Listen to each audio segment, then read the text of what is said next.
Good evening everyone, let's welcome to C D academy official channel. तो आज हम जा रहे हैं तुम्हारा लेक्चर 2 को कवर करने मेरा भाई। तो हमने पिछले लेक्चर में तुम्हारा लेक्चर 1 को देखा था मेरा भाई। तो डिस्क्रीट मैथमेटिक्स का स्टेट यूनिट का लेक्चर 1 को हमने कवर किया है। आज हम जा रहे हैं लेक्चर 2 को कवर करेंगे मेरा भाई। अगर चैनल में न्यू हो तो सब्सक्राइब कर देना मेरा भाई, बेल आइकन को दबा देना, क्योंकि तुम्हारा सेमेस्टर एग्जाम का प्रिपरेशन मेरा भाई एकदम आसानी से हो सके। अगर तुम डायरेक्ट लेक्चर 2 में आए हो तो जाके मेरा भाई लेक्चर 1 को देखना, क्योंकि लेक्चर 1 को नहीं देखे लेक्चर 2 समझ में नहीं आएगा। तो चलते हैं, शुरू करते हैं मेरा भाई लेक्चर 2 को। तो आज का लेक्चर में मेरा भाई हम टाइप ऑफ सेट का कुछ और ज़्यादा कैटेगरी रह गया था, बच गया था, मतलब उसको देखेंगे मेरा भाई। कार्डिनलिटी ऑफ सेट को देखेंगे और ऑपरेशन ऑफ सेट के बारे में पढ़ेंगे।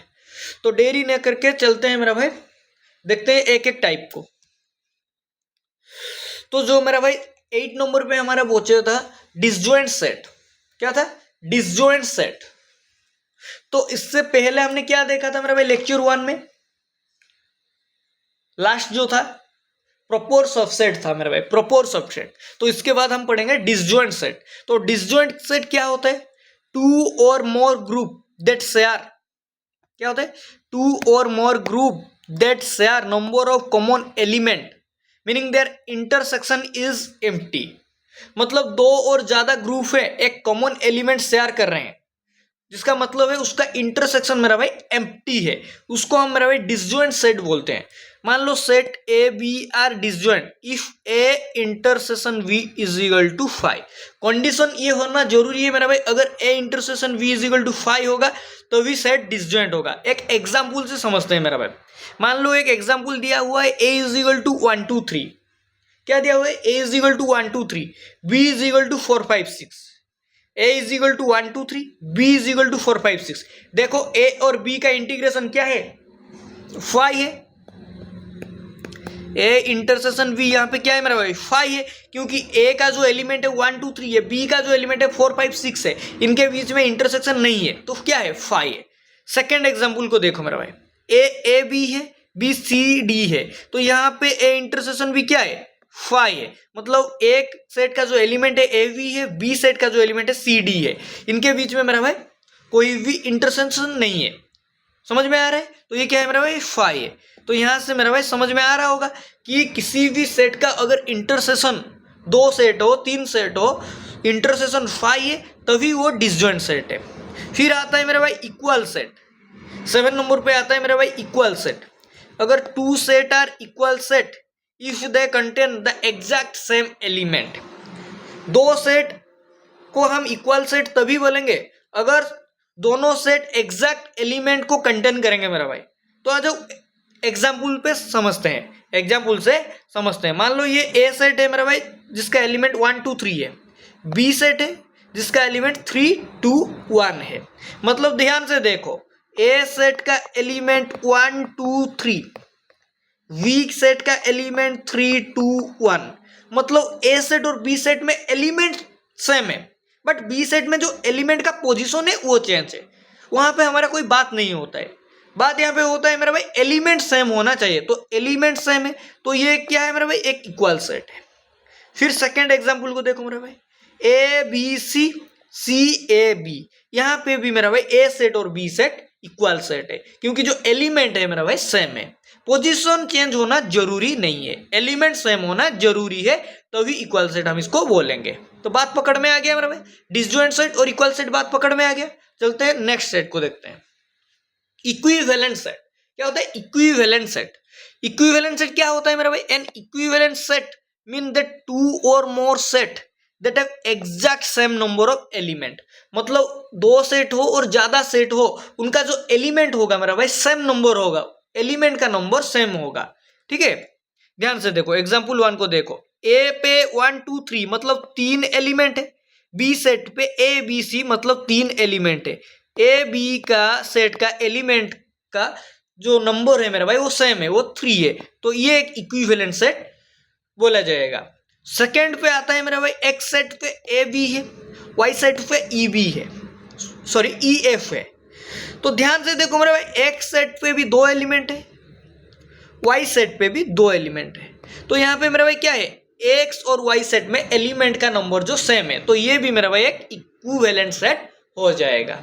फिर बात आता है मेरा भाई 9 नंबर पे ओवरलैपिंग सेट। ओवरलैपिंग सेट, इसको समझना मेरा भाई बहुत ही इंपॉर्टेंट है। क्या है? इंपॉर्टेंट है। ओवरलैपिंग सेट किसको कहा जाता है मेरा भाई? किसको बोला जाता है? Overlapping set or group or collection that share at least one common element or member. Overlapping set or group or collection जो कि at least one common element or member को मेरा भाई शेयर करते हैं। One common element or member होना चाहिए तभी वो ओवरलैपिंग सेट होगा। तो एक एग्जांपल देखते हैं मेरा भाई। इन ए क्लासरूम 30 स्टूडेंट, एक क्लासरूम में मेरा भाई 30 स्टूडेंट है। 20 पिज्जा लाइक करते हैं, 15 बर्गर लाइक करते हैं, 5 नाइदर, कुछ भी नहीं, ना कि पिज्जा ना कि बर्गर। तो ध्यान से देखो मेरा भाई, कैसे इसको हम समझेंगे। टोटल कितने हो गए? टोटल स्टूडेंट कितने हैं? ध्यान से देखो, टोटल 30 स्टूडेंट है। मान लो सेट ए क्या है मेरे भाई? जो पिज्जा लाइक करते हैं, जो पिज्जा लाइक करते हैं। कितने पिज्जा लाइक करते हैं मेरा भाई? 20। ठीक है। फिर सेट बी क्या होता है? सेट बी मान लो मेरा भाई बर्गर, क्या है? बर्गर कितने लाइक करते हैं मेरा भाई? 15। टोटल सेट कितना था मेरा भाई? मतलब टोटल स्टूडेंट 30। पिज्जा कितने लाइक करते हैं? सेट है 20। बर्गर कितना लाइक करते हैं? Set B 15। कितने कुछ भी नहीं लाइक करते हैं मेरा भाई? मतलब नाइदर 5, ना कि पिज्जा ना कि बर्गर, कुछ भी वो लाइक नहीं करते हैं। तो टोटल कितने हो गए मेरे भाई? ध्यान से देखो, total set A plus set B. Set A मतलब पिज्जा जो लाइक करते हैं, सेट बी मतलब बर्गर जो लाइक करते हैं, माइनस बोथ मतलब both like pizza and burger. समझ में आ रहा है? दो चीज को लाइक करते हैं, माइनस प्लस नाइदर, क्या? नाइदर। ध्यान से देखो, ये फॉर्मूला को समझना जरूरी है मेरा भाई, यहां से क्वेश्चन बन जाता है सेमिस्टर में मेरा भाई, यहां से क्वेश्चन बन जाता है। Total is equal to set है मतलब कितने पिज्जा लाइक करते हैं, सेट बी कितने बर्गर लाइक करते हैं, both pizza and burger like करते हैं, नाइदर मतलब पिज्जा भी नहीं बर्गर भी, कुछ भी नहीं लाइक करते हैं। इसी से मेरा भाई हमारा काम हो जाएगा। ध्यान से देखो, टोटल कितना है? टोटल कितना है मेरा भाई स्टूडेंट? 30 है। जो पिज्जा लाइक करते हैं वो 20 है। जो बर्गर लाइक करते हैं वो 15 है। जो बोथ लाइक करते हैं मेरा भाई, मतलब पिज्जा भी बर्गर भी, तो कितने हो जाएंगे? 20 प्लस 15 कितना हो जाएंगे? 35। क्या हो जाएगा? 35। तो ये मेरा भाई गलत ही हो जाएगा। तुम ये करोगे, मेरे को पता था ये गलत हो जाएगा, ठीक है ना? ये गलत हो जाएगा। तो क्या करना है? यही तो हमको चाहिए मेरा भाई, यही तो हमको चाहिए, यही तो पता करना है बोथ कितना है। यहाँ पे तुम गलत करोगे। क्या करोगे? सेट ए और सेट बी को मिला लोगे, बट ये नहीं है मेरा भाई। जो बोथ होगा मेरा भाई वही होगा हमारा ओवरलैपिंग सेट, मतलब बोथ लाइक करते हैं, both common element, both pizza भी बर्गर भी। ठीक है ना? बात पकड़ में आ रहा है? तो सेट बी हमको चाहिए, सॉरी बोथ हमको चाहिए, मतलब बोथ दो चीज को लाइक करते हैं, बोथ ही होगा हमारा ओवरलैपिंग सेट। नाइदर कितना है मेरा भाई? नाइदर 5। 5 बच्चे मतलब 5 स्टूडेंट ना कि पिज्जा ना कि बर्गर लाइक करते हैं। तो इसको सॉल्व कर दो मेरा भाई, हमारा ओवरलैपिंग सेट आ जाएगा। तो 30 ये कितना हो गया मेरा भाई? 20 15 5 क्या हो गया? 40 माइनस बोथ। तो यहां से क्या आ गया मेरा भाई? 10। क्या आ गया? बोथ इज इक्वल टू 10, मतलब बोथ पिज्जा भी बर्गर भी दो चीज को लाइक करते हैं 10, मतलब 10 बच्चे ऐसे हैं जो पिज्जा भी लाइक करते हैं बर्गर भी लाइक करते हैं। तो यही होता है मेरा भाई ओवरलैपिंग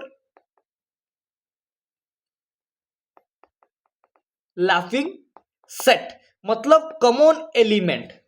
पिज्जा भी लाइक करते हैं बर्गर भी लाइक करते हैं। ऐसे तुम एक एग्जांपल ले लेना मेरा भाई, क्लास खत्म होने के बाद 10 बच्चे, एक क्लास में टोटल है 40 बच्चे, जिसमें 10 बच्चे मेरा भाई फिजिक्स पढ़ते हैं, फिजिक्स को लाइक करते हैं, 20 बच्चे केमिस्ट्री को, और 10 बच्चे मेरा भाई मैथ को। तो कितने यहां पे मेरा भाई ओवरलैपिंग सेट है? ठीक है, ओवरलैपिंग सेट क्या है? मतलब बोथ फिजिक्स भी मैथ भी केमिस्ट्री भी लाइक करते हैं, ठीक है ना। ऐसे एग्जाम्पल ले लेना, और ऐसे भी ले लेना कि 40 बच्चे हैं जिसमें मेरा भाई 20 फिजिक्स लाइक करते हैं, 10 मैथमेटिक्स लाइक करते हैं, और जो 10 है मेरा भाई नाइदर, ठीक है, नाइदर, कुछ भी नहीं, फिजिक्स भी नहीं, मैथमेटिक्स भी नहीं। यहां से मेरा भाई एक क्वेश्चन लेना, इसको सॉल्व करना मेरा भाई, फिर मेरे को बताना क्या आ रहा है। बोथ मतलब ओवरलैपिंग कितना हो रहे हैं, मतलब बोथ चीज को लाइक कर रहे हैं, फिजिक्स भी केमिस्ट्री भी।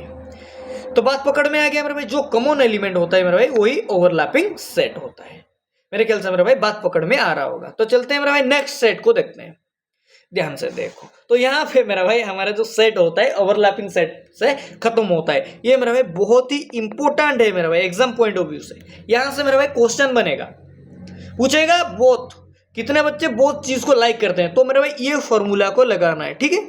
टोटल सेट है, मतलब सेट ए पे कितने लाइक कर रहे हैं, सेट बी पे कितने लाइक कर रहे हैं, बोथ जो हमको चाहिए, नाइदर, दो चीज को नहीं लाइक कर रहे हैं, मतलब सेट ए को भी लाइक नहीं कर रहे हैं, सेट बी को भी लाइक नहीं कर रहे हैं। ये फॉर्मूला मेरा भाई बहुत इंपॉर्टेंट है, इसको लिख के रखना है, ठीक है।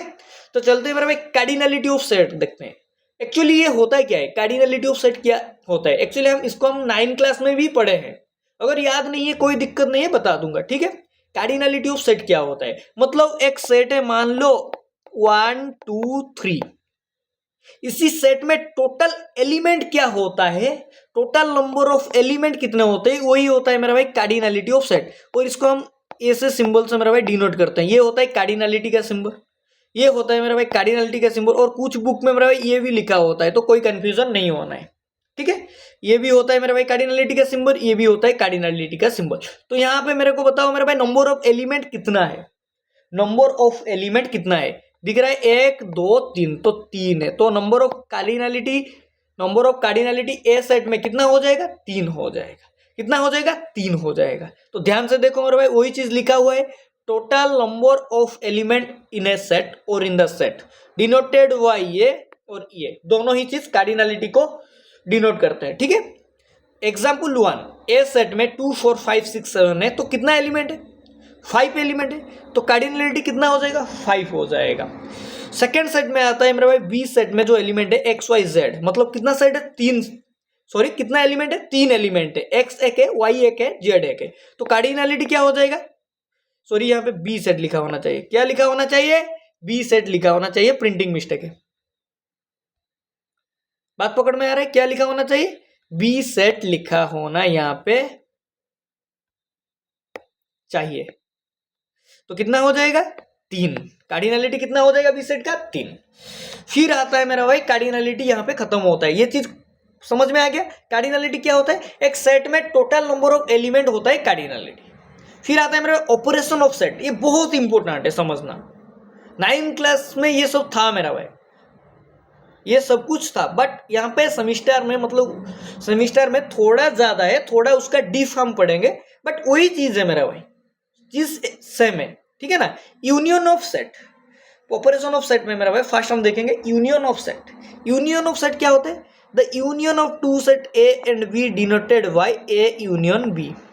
यूनियन जो होता है मेरा भाई, ये यूनियन का सिंबल होता है, यू, समझ में आ रहा है, यू होता है यूनियन का सिंबल, मतलब संजक, दो सेट को मिलाना। अब डायग्राम से समझता हूं, डायग्राम से ये होता है मेरा भाई यूनियन का। ध्यान से देखो, ये एक ए सेट है, बात पकड़ में आ रहा है, ये ए सेट है, ये बी सेट है, ए सेट है, बी सेट है। ए सेट और बी सेट में सारे एलिमेंट को, मतलब ए सेट में भी है, बी सेट में भी है, ये सारे एलिमेंट को मेरा भाई हम क्या बोलते हैं, A union B. A union B diagram बहुत इंपॉर्टेंट है, इसको समझना जरूरी है। ए सेट में भी है, बी सेट में भी है, इसको हम बोलते हैं मेरा भाई ए यूनियन बी। ये लिखा जाता है मेरा भाई A union B is equal to X such that X belongs to A or X belongs to B, मतलब ए सेट और बी सेट दोनों सेट को बिलोंग्स करते हैं, ठीक है, उसको हम ए यूनियन बी बोलते हैं। फिर बात आता है इंटरसेक्शन, जो कि उसका अल्टरनेट है, the intersection of two set A and B denoted by A intersection B. ये होता है मेरे भाई इंटरसेक्शन का सिंबल, क्या होता है, इंटरसेक्शनल का डिनोटेड सिंबल, ये होता है इंटरसेक्शन का denoted symbol. Is defined as A intersection B is equal to X such that X belongs to A and X belongs to B, belongs to A and X belongs to B, मतलब जो common part होगा वही होगा ए intersection B, मतलब A set का और B set का जो कॉमन पार्ट होगा वो होगा क्या, ए इंटरसेक्शन बी। डायग्राम को मेरे भाई ध्यान से देखो, ये ए सेट है, क्या है, ये ए सेट है, ये बी सेट है, इन्हीं दोनों का बीच में जो ये कॉमन एलिमेंट है मेरा भाई, ये जो कॉमन एलिमेंट, इसी को हम बोलते हैं मेरा भाई ए इंटरसेक्शन बी। बात पकड़ में आ गया, बात पकड़ में आ गया। यहाँ पे मेरा भाई ए यूनियन में पूरा, बट ए इंटरसेक्शन बी में मेरा भाई ए सेट और बी सेट के बीच में जो कॉमन एलिमेंट होता है उसी को बोलते हैं हम ए इंटरसेक्शन बी। चलते हैं तीसरा पे, डिफरेंस, जो कि मेरा भाई बहुत ही इंपॉर्टेंट है, बहुत ही इंपॉर्टेंट है। यहां से मेरा भाई न्यूमेरिकल पूछा जाता है, वर्ड प्रॉब्लम भी कुछ पूछा जाता है कुछ कुछ यूनिवर्सिटी में मेरा भाई और कॉलेज में, ठीक है। फर्स्ट देखेंगे मेरा भाई ए माइनस बी, क्या है, A minus B, X such that X belongs to A and X not belongs to B. A पे होना चाहिए बी पे नहीं होना चाहिए, क्या है, ए पे होना चाहिए बी पे नहीं होना चाहिए, ये होता है मेरा भाई ए माइनस बी। देखो ध्यान से देखो डायग्राम को, ए सेट है बी सेट है, क्या बोला हमने, ए सेट में होना चाहिए बी सेट में नहीं होना चाहिए। तो ध्यान से देखो, ये हो जाएगा मेरा भाई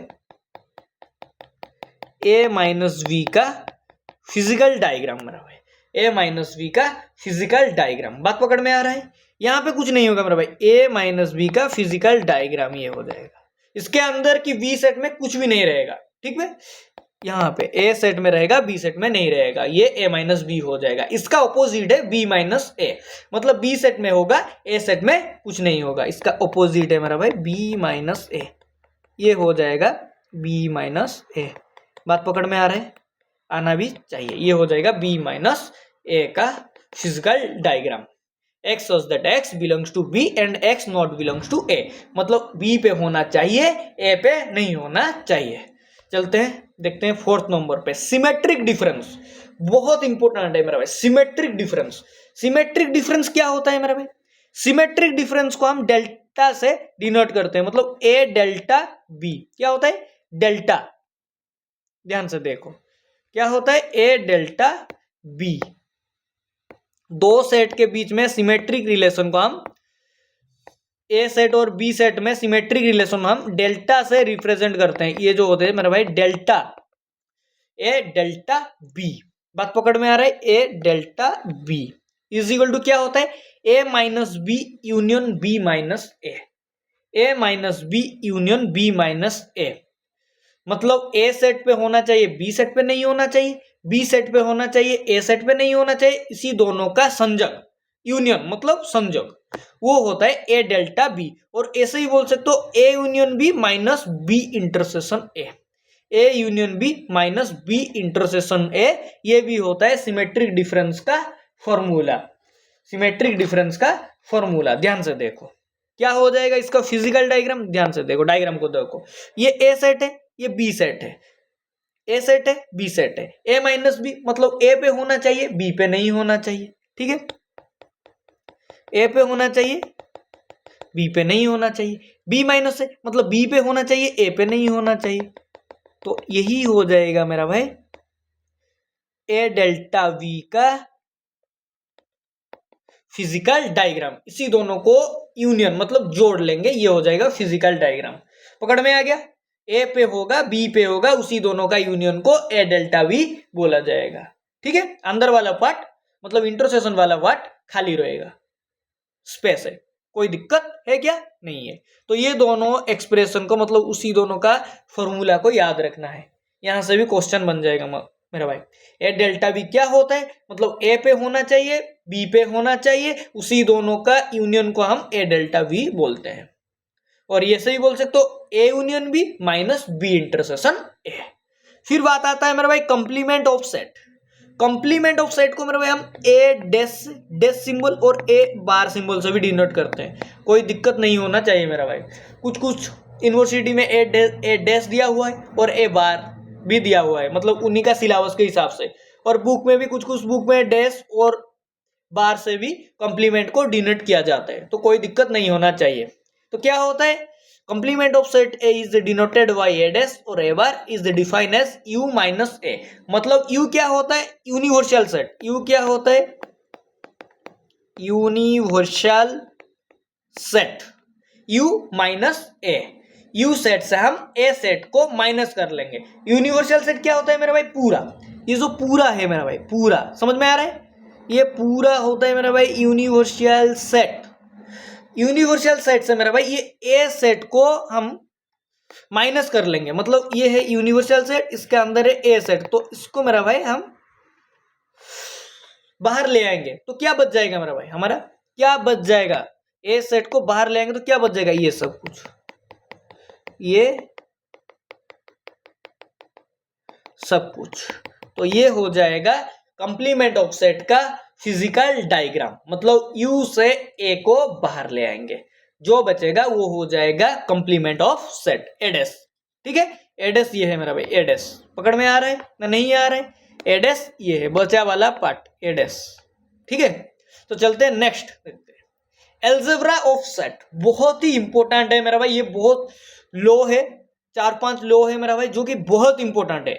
algebra of set, algebra of set study the law and rule of operation for collection of object known as set, मतलब कुछ लॉ और रूल का ऑपरेशन होता है एल्जेब्रा ऑफ सेट। जैसे है एसोसिएटिव लॉ। क्या है एसोसिएटिव लॉ? क्या होता है? A union B intersection C is equal to A intersection, sorry A union B intersection C, ये हो जाता है A union B union C is equal to क्या हो जाता है? A union B union C. ठीक है ना? A union B is equal, A union B union C is equal to A union B union C, मतलब A बाहर चला आता है, बी यूनियन सी सेपरेट हो जाता है, ये होता है associative law. Commutative law, A union B is equal to B union A, ये होता है कम्यूटेटिव लॉ। डिस्ट्रीब्यूटिव लॉ मतलब बंटन नियम, बांट जूट के होगा। ठीक है ना? क्या होता है? A union B intersection C, A union B intersection C is equal to A union B intersection A union C, ये हो जाएगा मेरा भाई, मतलब ए यूनियन बी एक हो जाएगा, ए यूनियन सी एक हो जाएगा, इंटरसेक्शन बीच में आ जाएगा, ये होता है डिस्ट्रीब्यूटिव लॉ। फिर होता है कुछ आइडेंटिटी लॉ, जो कि बहुत इंपॉर्टेंट है मेरा भाई।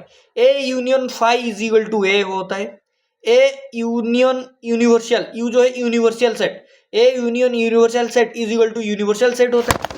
ए intersection phi is equal to phi होता है, क्या होता है? A intersection phi is equal to phi होता है। ए इंटरसेक्शन, ये यू होना चाहिए, A intersection U, A intersection universal set is equal to phi होता है। ये याद होना चाहिए मेरा भाई, ये 1 मार्क में भी पूछा जाता है। ठीक है, तो चलो आगे देखो। कंप्लीमेंट लॉ, कंप्लीमेंट लॉ क्या होता है? कंप्लीमेंट लॉ क्या होता है मेरा भाई? ध्यान से देखो, कंप्लीमेंट लॉ ये होता है A union A dash is equal to U, मतलब A set union A complement is equal to universal set. फिर होता है मेरे भाई X law, involution law. Involution law बहुत ही इंपॉर्टेंट है मेरा भाई एग्जाम पॉइंट ऑफ व्यू से। द इनवोल्यूशन लॉ इज, और the involution law in set algebra state that complement of the complement of a set is the original set itself। बात समझ में नहीं आया? नहीं आया? ये क्या बोलता है मेरा भाई इन्वोल्यूशन लॉ कि complement of the complement of set is the original set itself, मतलब ए कंप्लीमेंट का कंप्लीमेंट क्या होगा मेरा भाई? वही पूछ रहा है, ए कंप्लीमेंट का कंप्लीमेंट क्या होगा? ए सेट ही होगा, मतलब एक सेट का कंप्लीमेंट वही सेट ओरिजिनल सेट होता है, वही लिखा हुआ है यहाँ पे। ठीक है ना? एक सेट का कॉम्प्लीमेंट का होल सेट कॉम्प्लीमेंट वही सेट होता है, मतलब ए कॉम्प्लीमेंट का कॉम्प्लीमेंट ए सेट ही होगा। फिर बात आता है मेरा भाई डिमोर्गन्स लॉ, जो कि बहुत इंपॉर्टेंट है मेरा भाई, ऐसे ही पूछा जाता है state De Morgan's law. State De Morgan's law क्या होता है?